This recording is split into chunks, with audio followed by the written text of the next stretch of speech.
Hi, it's HardReset, and today I'll show you how to fix no SIM card detected on Samsung Galaxy Z Fold 8 Ultra.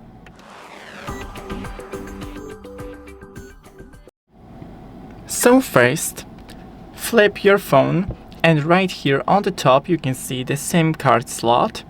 In this hole right here, put something long and thin, for example a needle, and push down to open the SIM card slot. You can already see that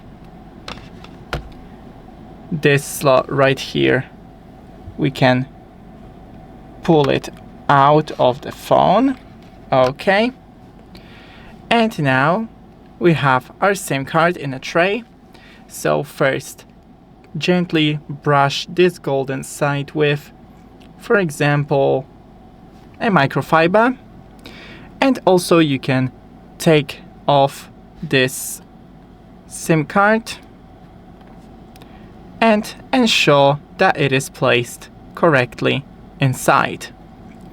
Now just insert back into the phone and push. You can then restart your phone. Thanks for watching, don't forget to leave a like, and see you in the next one.